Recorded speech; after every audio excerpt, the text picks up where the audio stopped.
ओम शांति। राजयोग के 7वें सत्र में आप सबका हार्दिक स्वागत है। आज का हमारा लेसन है कल्प वृक्ष। ऐसा कहते हैं, ऐसा कोई वृक्ष है जिसके नीचे बैठ कर के हम कोई भी संकल्प करते हैं तो वो पूरा होता है। हमने ऐसा वृक्ष नहीं देखा, आपने देखा है? तो ये कल्प वृक्ष क्या है उसके बारे में हम समझेंगे। तो आज का हमारा सेशन शुरू करें उसके पहले हम 2 मिनट शिव बाबा को याद कर लेते हैं।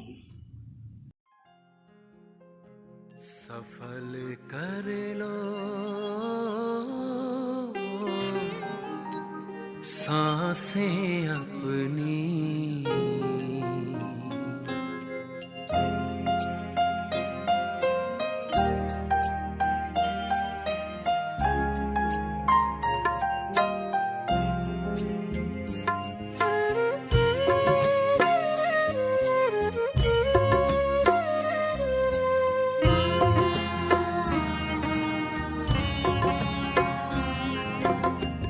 सफल कर लो सांसें अपनी, परम पिता को याद कर। सफल कर लो सांसें अपनी, परम पिता को याद कर। व्यर्थ न जाए जीवन अपना, व्यर्थ न जाए जीवन अपना, पल पल को आबाद कर। सफल कर लो सांसें अपनी, परम पिता को याद कर।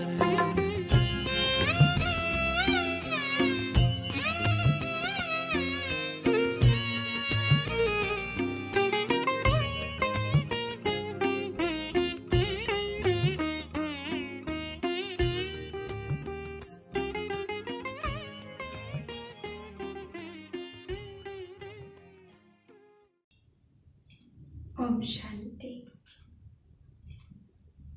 आज के इस लेसन में हम सबसे पहले कल्प वृक्ष क्या है हम समझ लेते हैं। दुनिया में ऐसा कोई वृक्ष है जिसके नीचे बैठे संकल्प करे और पूरा हो, ऐसा कोई वृक्ष है नहीं, लेकिन उसका गायन जरूर है। गीता में ऊर्ध्व मूलम करके कल्प वृक्ष का गायन है। क्रिश्चियन लोग क्रिसमस ट्री के यादगार में मनाते हैं, क्रिसमस ट्री कहते हैं। तो कल्प वृक्ष का गायन हमने सुना हुआ है। यहाँ इस चित्र में हम देखें, पूरी दुनिया को वृक्ष में दिखाया है। वृक्ष में सबसे शक्तिशाली बीज होता है। हम कोई भी बीज बोते हैं जमीन में तो वो एक बीज बहुत सारे फल देता है। जमीन में हमने एक ही बीज बोया और वो बहुत सारा फल देता है। तो बीज कितना शक्तिशाली है। वृक्ष में सबसे शक्तिशाली फिर बीज हुआ ना। यहाँ कल्प वृक्ष दिखाया है, दुनिया को वृक्ष में दिखाई है। इसमें पूरी दुनिया में सब मनुष्य आत्माएं रहते हैं और आत्माओं का बीज रूप शिव बाबा है। बीज रूप शिव बाबा को याद करने से हमारे सारे संकल्प पूरे होते हैं। उसकी यादगार में पूरी दुनिया को वृक्ष में दिखा के नाम दिया है कल्प वृक्ष।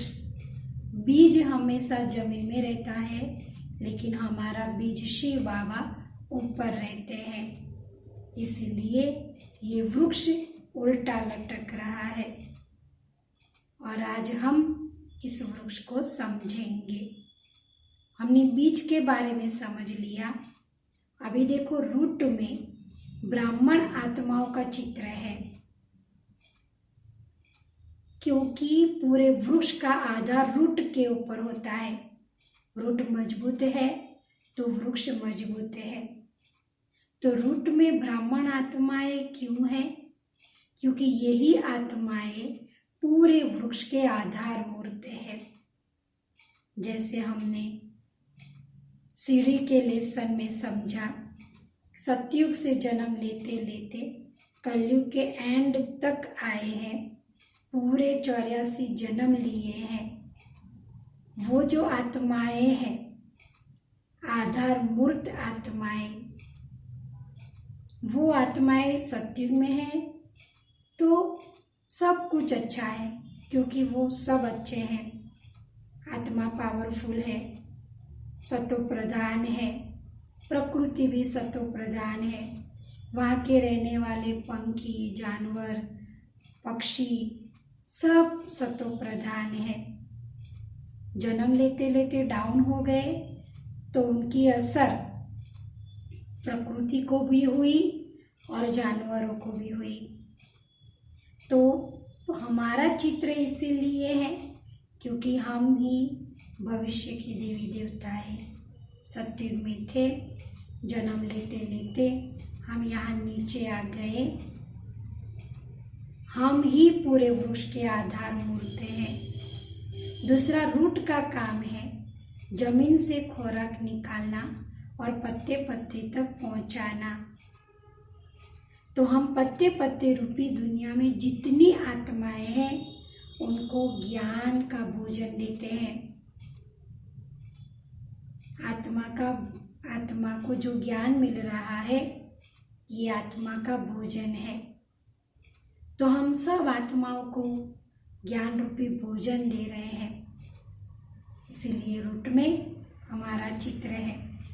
उसके बाद देखो एक ही तना है जिसको थूर कहते हैं। कोई भी वृक्ष में थूर एक ही होता है और उसमें सतयुग और त्रेतायुग दिखाया है, क्योंकि वहाँ एक धर्म है, एक भाषा है, एक का राज्य है। यहाँ देखो कितने सारे धर्म है, भाषा देखो तो कितनी सारी है, और प्रजा का प्रजा पर राज्य है। वहाँ एक धर्म, एक भाषा, एक का राज्य। सतयुग में महाराजा नारायण, महारानी लक्ष्मी का राज्य। सबकी भाषा एक ही हिंदी और सबका धर्म एक ही देवी देवता धर्म। त्रेता युग में आओ, एक का ही राज्य, राम सीता, सबकी एक ही भाषा है हिंदी, रॉयल हिंदी, और सबका एक ही धर्म है क्षत्रिय धर्म। उसके बाद धीरे धीरे वृक्ष बड़ा होता जाता है।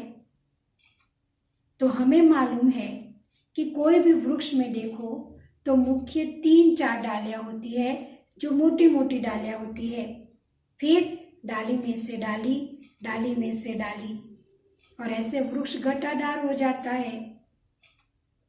तो यहाँ पर त्रेता युग के बाद द्वापर युग आता है, वृक्ष थोड़ा सा बड़ा हो रहा है।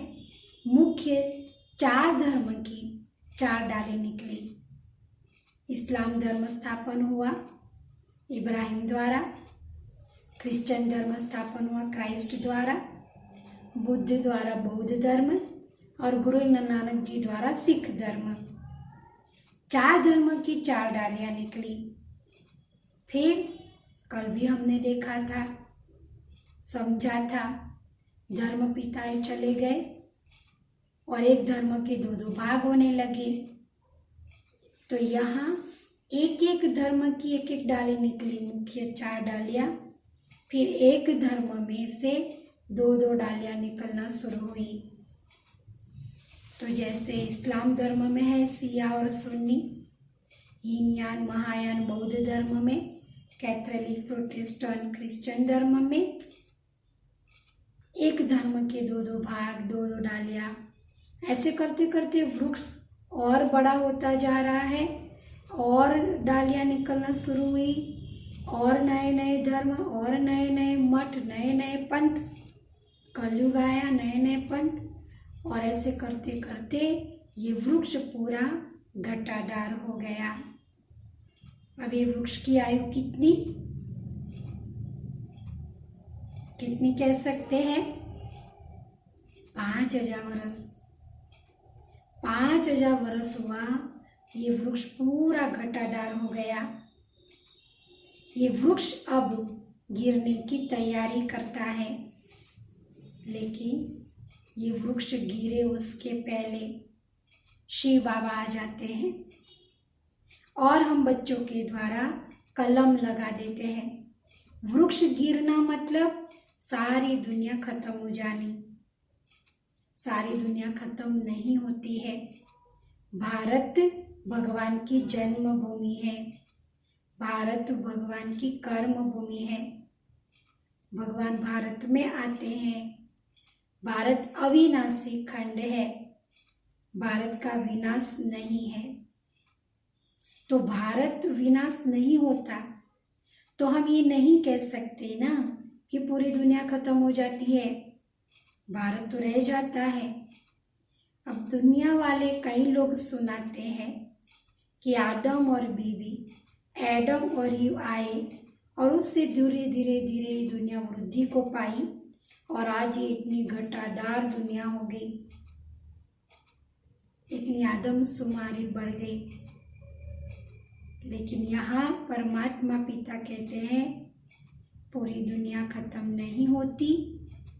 एक तरफ विनाश है और एक तरफ स्थापना का कार्य होता है। 3 प्रकार से दुनिया का परिवर्तन है। हम विनाश शब्द यूज नहीं करेंगे, विनाश शब्द यूज नहीं करेंगे, हम कहेंगे परिवर्तन। तो 3 प्रकार से दुनिया का परिवर्तन है। एक है नेचुरल कैलेमिटीज, प्राकृतिक आपदाएं। दूसरा है धर्म के नाम पर युद्ध, मेरा धर्म बड़ा, मेरा धर्म बड़ा। और तीसरा है एटॉमिक बॉम्ब्स, मिसाइल्स। 3 प्रकार से दुनिया का परिवर्तन है। अभी जो बड़ी बड़ी सत्ताएं हैं उनके पास बहुत भयानक बॉम्ब्स बने हैं। अगर वो यूज करें तो सब कुछ खत्म हो जाए और वो पूरी दुनिया पर राज्य कर सकते हैं। लेकिन ड्रामानुसार बड़ी बड़ी सत्ताएं आपस में लड़ती हैं। इनके पास जो भयानक बॉम्ब्स बने हैं वह कोई 100 पीस में रखने के लिए नहीं बने, आज नहीं तो कल यूज भी तो करेंगे। जो बना रहे हैं उनको भी मालूम है कि ये यूज होगा तो हम भी खत्म हो जाएंगे, लेकिन तो भी बना रहे हैं। तो एक है नेचुरल कैलेमिटीज, प्राकृतिक आपदाएं। दूसरा ये जो भयानक बॉम्ब्स बने हैं और धर्म के नाम पर युद्ध। अंदर अंदर आपस में लोग लड़ते हैं मिसाइल्स, बॉम्ब से। वहाँ तो सब कुछ खत्म हो जाता है, लेकिन उसकी जहरीली वायु की असर और उसकी गर्मी दूर दूर देशों पर भी असर करती है। हमें मालूम है कि सूरज जो है बहुत बड़ा अग्नि का गोला है। उसकी डायरेक्ट किरणें अगर हमारे पर आए तो हम वो गर्मी को सह ना सके। इसीलिए कहते हैं पृथ्वी और सूर्य के बीच में ओजोन नाम का वायु का लेयर आया है। पहले उसके पर किरणें पड़ती है, फिर हमारे पर पड़ती है, तो हम गर्मी को सह पाते हैं। लेकिन अभी कह रहे हैं कि वो भी ओजोन नाम का वायु का जो लेयर है वो भी फट रहा है, वो भी खत्म हो रहा है। तो सूर्य की डायरेक्ट किरणें हमारे पर आ रही है, इसलिए हम देख रहे कुछ अलग प्रकार की गर्मी है, असह्य गर्मी है, स्किन बर्न करती है, सन बर्न होता है कहते हैं। तो एक तो सूरज की गर्मी, दूसरी एटॉमिक बॉम्ब्स की गर्मी, उससे इतनी गर्मी है कि नदियों का, सागर के पानी का बादल बनना शुरू हो जाता है। इतनी गर्मी है कि धरती सह नहीं पाती है। तो जो भारत जैसा देश जो भी रह गए, उसमें बड़ी बड़ी बिल्डिंगें पत्ते की तरह नीचे गिर जाती है, कोई किसी को बचाने के लायक नहीं रहा। जो बादल बने थे वो उसने भी गरजना शुरू कर दिया, डैम डैम सारे टूट फूट गए, जहाँ देखो वहाँ पानी पानी हो गया। प्रकृति है जो पालना भी करती है, विनाश भी करती है। तो प्रकृति सफाई का भी काम कर लेती है। पानी कहीं से भी आता हुआ, रास्ता करता हुआ सागर को मिलता है, बीच में जो भी कीचड़ पट्टी आई उसको भी वो अपने साथ खींच लेता है। तो आगे पानी कचरा पट्टी लेता हुआ जा रहा है और सफाई करता हुआ जा रहा है। पानी आखिर सागर में मिलता है, सागर में जो भी कीचड़ पट्टी आई वो तरंगों से उसने किनारे कर ली। अब इतनी सारी हलचल हो रही है चारों तरफ, तो सागर के नीचे भी जमीन है, उसमें भी हलचल होती है। तो जैसे सुनामी आया था, ऐसे बहुत बड़े रूप से सागर उछल खाता है। कहते सागर के नीचे भी हीरा मोती है, वो ऊपर आ जाता है। इतनी सारी उथल पाथल हो रही है कि मिट्टी की खानी नीचे चली जाती है और सोने की खानी ऊपर आ जाती है। इतना सारा उथल पाथल हो रहा है, जो पानी ने अपने साथ कच्चा पट्टी लेकर आए, जो हमारे शरीर खींचे हुए आए, उसकी तो बहुत अच्छी खाद बन जाती है। और भारत के तीनों किनारा सागर किनारा है, तो सब यूज करने वाले भारतवासी। इतनी सारी उथल पाथल हो रही है, सब कुछ बदल जाता है। अभी जब इतना सारा हाहाकार का सीन है, तो भारत में कोई एक जगह ऐसी है जहाँ एकदम शांति है, सब आपस में बहुत प्रेम से रहते हैं। वहाँ पर शिव बाबा के योग बल वाले बच्चे हैं, जो यही शरीर द्वारा श्री कृष्ण जैसी आत्मा को योग बल से जन्म देते हैं। जहाँ कृष्ण का जन्म है वहाँ शांति है, बाकी सब जगह पे अशांति है। जहाँ कृष्ण का जन्म है वहाँ जय जयकार है, बाकी सब जगह पे हाहाकार का सीन है। जहाँ कृष्ण का जन्म है वहाँ स्थापना का कार्य हो रहा है, बाकी सब जगह पे विनाश का कार्य हो रहा है। इसीलिए श्री कृष्ण का जन्म जेल में दिखाया है। कृष्ण द्वापर युग में आया, ये लोगों ने सुनाया है, लेकिन शिव बाबा कहते हैं कृष्ण वो सत्युग का पहला प्रिंस है। इस दुनिया में सबसे पहले अगर कोई आने वाली आत्मा हो तो वो श्री कृष्ण है, और इसीलिए श्री कृष्ण का इतना गायन और पूजन है। जब सब आपस में लड़ते हैं तो सारा मक्खन भारत को मिल गया, और भारत में भी सबसे पहले आने वाली कोई आत्मा हो तो वो श्री कृष्ण की आत्मा है। इसलिए दिखाते हैं कृष्ण के हाथ में मक्खन आ गया, उसकी जगह लोगों ने दिखाया कृष्ण माखन चोरी करते हैं। लेकिन सतयुग में आत्माएं सतो प्रधान है, झूठ बोलना, चोरी करना ये तो कुछ आता ही नहीं। प्योर आत्माएं सतो प्रधान आत्मा है। तो कृष्ण के हाथ में सारा मक्खन आ गया, इसीलिए लोग कृष्ण को बहुत याद करते हैं। सबसे पहला पत्ता है श्री कृष्ण, इसलिए दिखाते हैं सागर में पीपल के पत्ते पर श्री कृष्ण आए। वही कृष्ण के थोड़े समय के बाद थोड़ा दूर राधा जी का जन्म होता है। वो दोनों जब बड़े होते हैं तो उनका स्वयंवर होता है और तब वो गद्दी पर भी बैठते हैं और तब उनका नाम पड़ता है लक्ष्मी नारायण। तब तक इतनी सारी उथल पाथल हो जाती है कि पूरी दुनिया बदल जाती है, प्रकृति शांत हो जाती है और वो दुनिया है स्वर्ग, सतयुग, जहाँ सोने की ईंटों से बने हुए महल है, सोने की खानियाँ हैं। सब वहाँ पर जाते हैं और सोना भर के लाते हैं, ईंटें बनती है और बनाने वाले बनाते हैं और महल बन जाते हैं। तो भारत कभी साहूकार था। हमने सुना है भारत कभी सोने की चिड़िया था, जैसे गीत में भी सुना भारत फिर भरपूर बनेगा। तो कभी भरपूर था। हमने सुना है भारत स्वर्ग था, जहाँ डाल डाल पर सोने की चिड़िया करती है बसेरा, वो भारत देश है मेरा। सब लोग गाते हैं भारत देश के लिए। हमने कभी और देश के लिए कभी नहीं सुना कि वो स्वर्ग था, लेकिन भारत स्वर्ग था, सब गाते हैं। तो जो भारत स्वर्ग था बहुत साहूकार था, देवी देवताओं की दुनिया थी।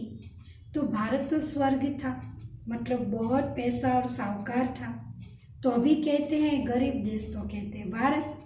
अभी तो फिर भी भारत थोड़ा अब आ रहा है, लेकिन हम दूसरों से लोन लेते हैं, हम ही हैं जो दूसरों से मदद मांगते हैं, तो हम गरीब कैसे हो गए, है ना। सोचने की बात है। हम तो साहूकार थे, बहुत धन था। जब भारत स्वर्ग है तो जो भी दूसरे देश और खंड है वो सब देवी देवताओं के लिए पिकनिक प्लेस है।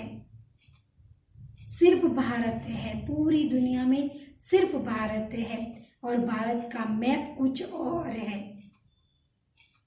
वहां पर देवी देवताएं पुष्पक विमान लेकर जाते, पिकनिक करते। भारत गरीब कैसे बन गया? तो लोगों ने भारत को लूटा और हिस्ट्री में दिखाते हैं। बहुत सारे लोगों के हाथ में भारत आया है और भारत को लोगों ने लूटा है। आज भारत फिर से गरीब बन गया। उसकी हिस्ट्री, सोमनाथ मंदिर, बरसों पुराना मंदिर, सोमनाथ मंदिर में सोने के ईंटों से बने हुए मंदिर और उसमें कितने रत्न जड़े थे और वो लूटा गया। तो भारत को लूटा है और भारत फिर से साहूकार बन जाएगा, स्वर्ग बन जाएगा, जो आज नहीं है। शिव बाबा आए हैं, फिर से भारत को स्वर्ग बना देंगे।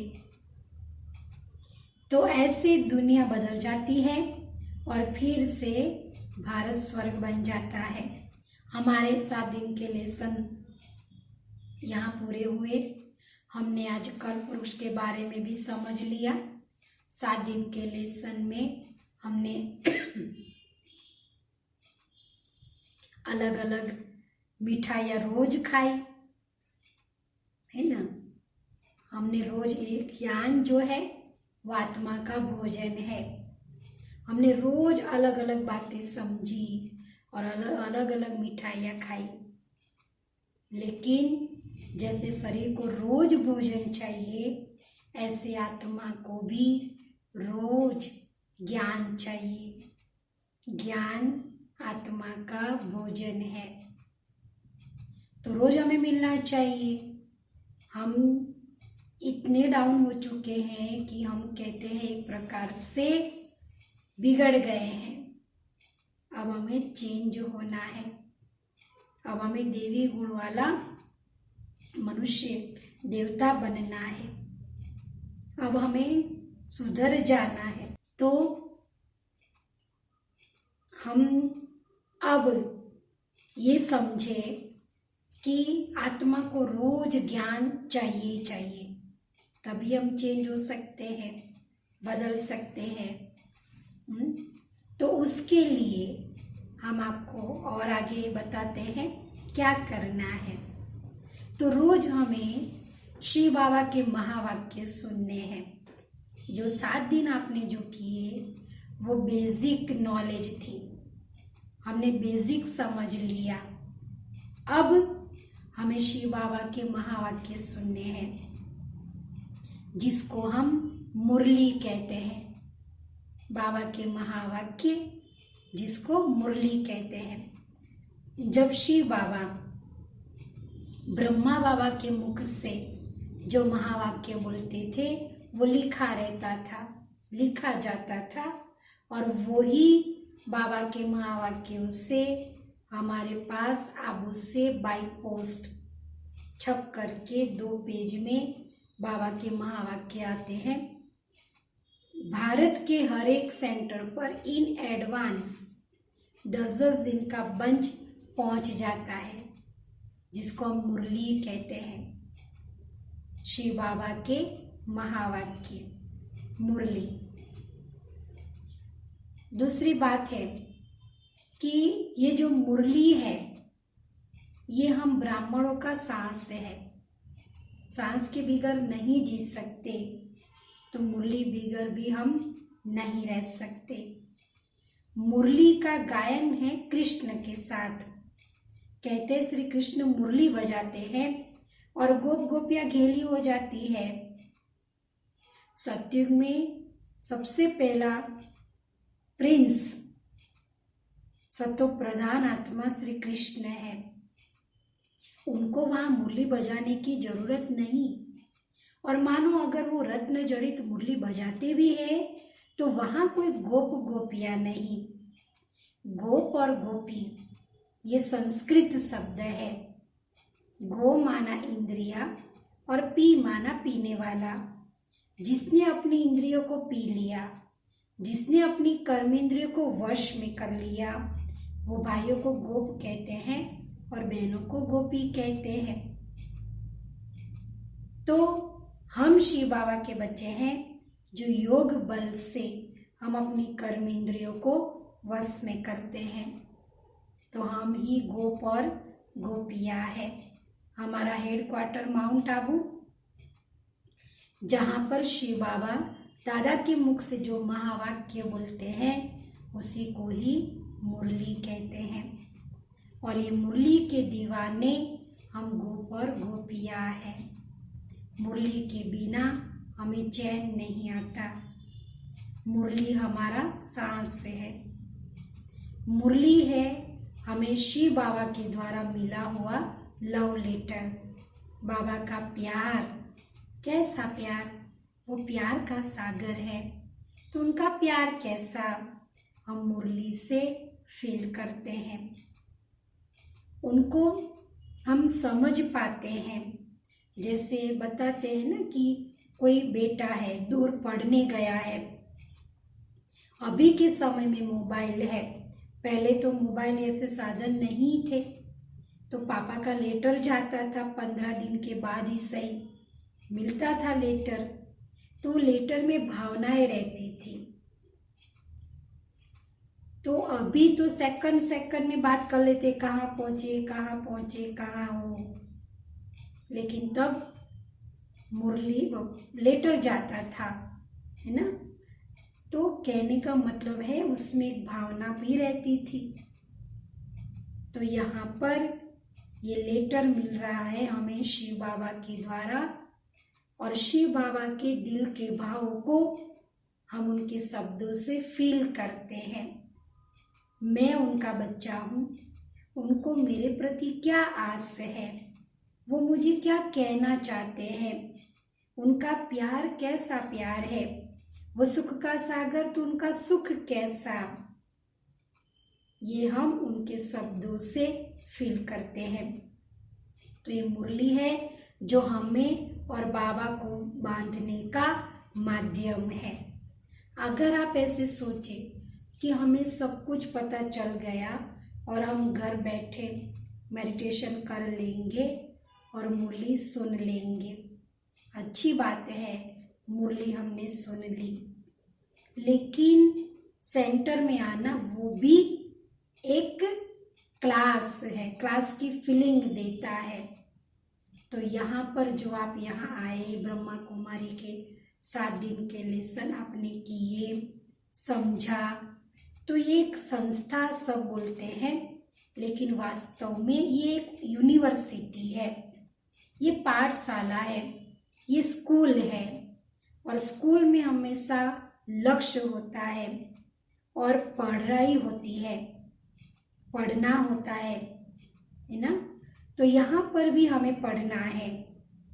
ये ब्रह्मा कुमारी एक स्कूल है, इसका पूरा नाम है प्रजापिता ब्रह्मा कुमारी ईश्वरीय विश्वविद्यालय। इसके नाम में ही इसका अर्थ समाया हुआ है। प्रजापिता ब्रह्मा, उनके द्वारा शिव बाबा हमको एडॉप्ट करते हैं और शिव बाबा ने बहनों को आगे किया है, बहनों के सर पे ज्ञान का कलश रखा है, इसलिए ब्रह्मा कुमारी कहते हैं।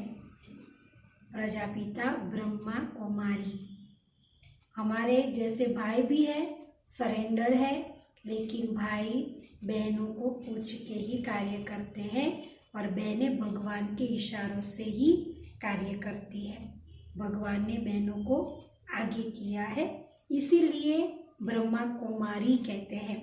ईश्वरीय क्योंकि ईश्वर की है स्थापन की हुई, विश्वविद्यालय पूरे विश्व में फैली हुई है, और विद्यालय मतलब स्कूल, जहाँ पर लक्ष्य है, जहाँ पर पढ़ना होता है।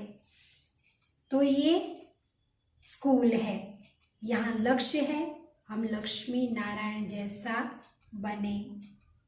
तो ये आप स्कूल में आए हैं, ऐसी स्कूल में आए हैं जहाँ मनुष्य से देवता बनना होता है। जब आप इस स्कूल से बाहर निकलेंगे तो एक देवी बन गए होंगे, एक देव बन गए होंगे। तो मनुष्य से देवता बनने की यह पढ़ाई है, ये मुरली है। और पढ़ाई में हमेशा अटेंशन दिया जाता है। तो जब भी हम मुरली सुने तो हमें सुनाने वाला सामने इंस्ट्रूमेंट होगा, हमारे जैसे कोई भी बहनें हैं, भाई हैं जो मुरली सुनाते हैं।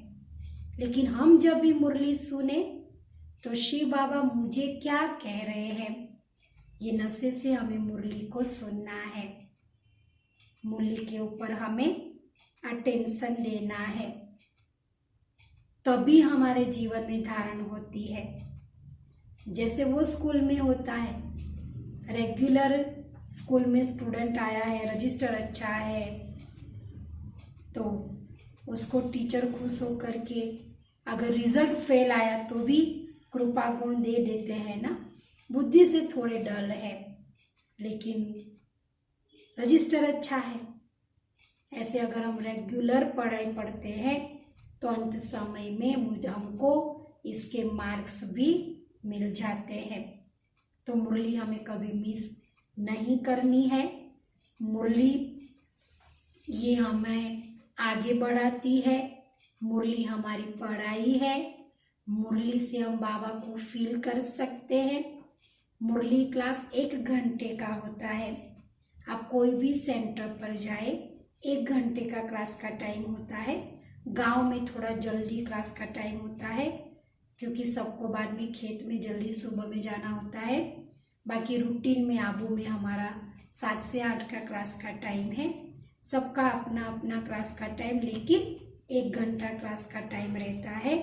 इसमें हम बाबा के महावाक्य सुनते हैं। जब भी बाबा बोलना शुरू करते हैं तो मीठे बच्चे कह के बोलना शुरू करते हैं। आप जैसे मुरली को पढ़ेंगे सबसे पहले ऊपर मीठे बच्चे। अभी देखो ये शब्द में कितना प्यार है, और ये उम्र में हमें मीठे बच्चे कौन कहेगा। हम फील करते हैं मैं शिव बाबा का सपूत बच्चा हूँ, बाबा मुझे कितना प्यार करते हैं। मीठे बच्चे करके पूरी मूली का सार 2 लाइन में रहता है। उसके बाद एक क्वेश्चन होता है और उसका आंसर होता है। फिर ओम शांति करके बाबा बोलना शुरू करते हैं। 4 पेज तक मूली होती है, 2 पेज आगे पीछे। हम लास्ट में जब मुरली पूरी होती है तो हमें बाबा याद प्यार देते हैं, तो हम भी बाबा को याद प्यार देते हैं, नमस्ते करते हैं। भगवान अपने बच्चों को अपने से ऊंचा रखते हैं और आगे रखते हैं, इसलिए हम बच्चों को नमस्ते भी करते हैं। उसके बाद पूरी मूली का सार 2 लाइन में रहता है। एक वरदान भी होता है, वरदान सो विस्तार से समझ सके इसलिए विस्तार में भी होता है। और बाद में एक महावाक्य होता है जिसको स्लोगन कहते हैं। ऐसे बाबा की मुरली है। बाबा टीचर बन के हमें पढ़ाते हैं, लेकिन पहले वो हमारे पिता है, इसलिए मीठे बच्चे कह के बोलना शुरू करते हैं। गुरुओं का गुरु सतगुरु है, इसलिए रोज वरदान से झोली भरते हैं। तो जैसे जैसे हम बाबा के महावाक्य सुनते जाते हैं, ऐसे ऐसे हमारी बुद्धि का ताला खुलता जाता है। बहुत सारी बातें हमारे सामने स्पष्ट होती जाती है। दूसरी बात है कि हमने 7 दिन में जो भी समझा, आप समझेंगे कि पता नहीं हमें याद रहेगा कि नहीं रहेगा, ये कुछ भी सोचने की जरूरत नहीं। 7 दिन के कोर्स भी, पॉइंट मेन भी बाबा मुरली में बीच बीच में याद कराते हैं। बाबा कहते हैं बच्चे तुमने 84 जन्म लिए ना, अभी देखो तुमको अब घर चलना है। बाबा बीच में याद दिलाते हैं, इसीलिए हमें अब आगे आगे बढ़ना है। 7 दिन बेसिक समझ लिया, अब हमें रोज मुरली क्लास करना होता है।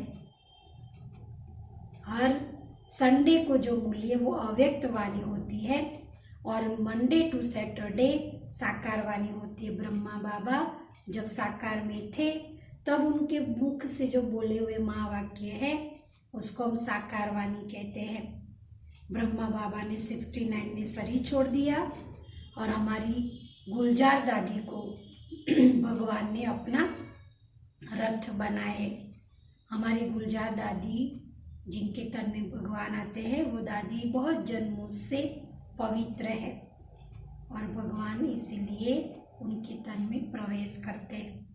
और इतनी बड़ी ऑलमाइटी अथॉरिटी को अपने में समाना, उसके लिए खुद में भी तो ताकत होनी चाहिए।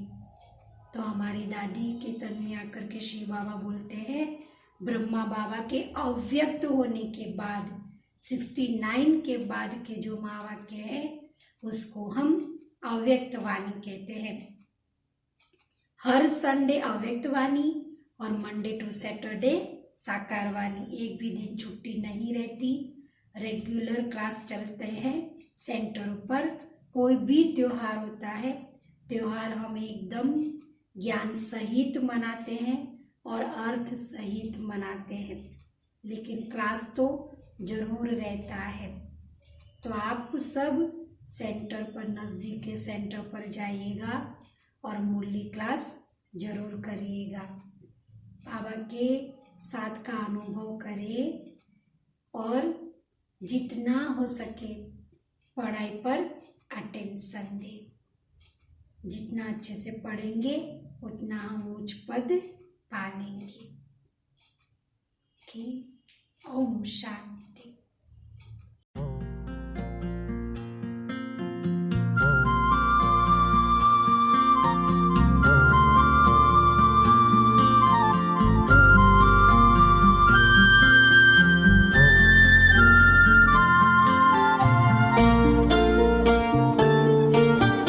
जीवन की राहों में तुमसे उजेरा प्रेम का प्रकाश